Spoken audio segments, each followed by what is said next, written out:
बिस्मिल्लाहिर्रहमानिर्रहीम। कुछ रोज़ पहले एक दोस्त ने बताया कि बहुत सारे लोग नादरा के रिकॉर्ड के अंदर वल्दियत के खाने में अपने हकीकी वालिद की जगह किसी दूसरे शख्स का नाम लिखवा देते हैं। शायद उनके हकीकी वालिद के शिनाख्ती कार्ड में या बे फॉर्म में उम्र वगैरह का कोई मसला होता है, इसलिए वो अपनी वल्दियत तब्दील कर देते हैं। वो दोस्त चाह रहे थे कि इस हवाले से शरई नुक्ता नज़र लोगों पर वाज़ेह होना चाहिए ताकि लोग इस मसले की नौइयत को समझ सकें और कार हराम में मुब्तला होने से बच सकें। याद रखें, अपनी वल्दियत, अपना नसब और अपना कबीला तब्दील करना न सिर्फ गुनाह है बल्कि गुनाह कबीरा है और फ़िअल हराम है, क्योंकि पैगम्बर अलैहिस्सलातु वस्सलाम की बहुत सारी अहादीस के अंदर इस बारे में बड़ी सख्त वाइदें आई हैं। बुखारी शरीफ में फ़ख्र दो आलम सल्लल्लाहु अलैहि वसल्लम की हदीस है, मन इद्दआ इला गैरि अबीही, जो शख्स अपने हकीकी वालिद जिसके नुत्फ़े से वो पैदा हुआ है उसको छोड़कर किसी और शख्स का बेटा होने का दावा करता है, वहुव यअलमु अन्नहु गैरु अबीही, हालांकि वो ये जानता हो कि जिस शख्स की तरफ मैं अपनी वल्दियत को मंसूब कर रहा हूँ वो मेरा बाप नहीं है, फल जन्नतु अलैहि हरामुन, तो ऐसे शख्स पर जन्नत हराम है।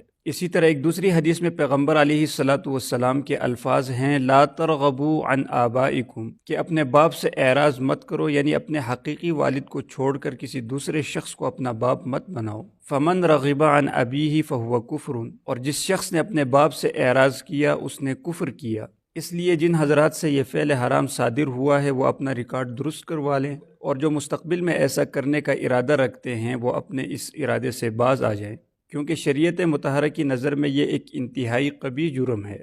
अलबत्ता अज़राह अदब अपने से बड़ी उम्र वाली शख्सियात को चचा, मामू वगैरह कहने में कोई हरज नहीं है। और इस मसले से मिलता जुलता एक और मसला भी है जो बहुत ही अहम है, अगरचे उस बारे में पहले भी एक मरतबा बात हो चुकी है, लेकिन अपना मुशाहिदा ये है कि बहुत सारे लोग उस हरामखोरी में मुलविस हैं। मसला ये है कि हमारे यहाँ जीबी में गवर्नमेंट की तरफ से कोटे का गंदम हासिल करने के लिए बे फॉर्म की शर्त रखी गई है, यानी बे फॉर्म में जितने अफराद दर्ज होते हैं उसी हिसाब से गंदम जारी होता है। इसलिए ज़्यादा गंदम हासिल करने के लिए बहुत सारे लोग हकीकी अफराद के साथ साथ बहुत सारे फ़र्ज़ी नाम भी बे फॉर्म में शामिल करते हैं, जिनका इस दुनिया में सिरे से वजूद ही नहीं होता, और जब उनको ऐसा करने से मना किया जाता है तो आगे से दलील देते हैं। और भी बहुत सारे लोग ऐसा करके गंदम हासिल कर रहे हैं, अगर मैं ऐसा करूँगा तो कौन सी क़यामत आ जाएगी। याद रखें, बे फॉर्म में ज़ायद अफराद लिखवा कर गंदम हासिल करना हराम है, क्योंकि उस कोटे के गंदम पर पूरी कौम का हक़ होता है। और हराम खाने वालों के बारे में पैगम्बर अलैहिस्सलातु वस्सलाम की हदीस का मफ़हूम है कि जो शख्स हराम का एक निवाला भी अपने पेट के अंदर डालता है उस शख्स की 40 दिन तक कोई इबादत कबूल नहीं होती।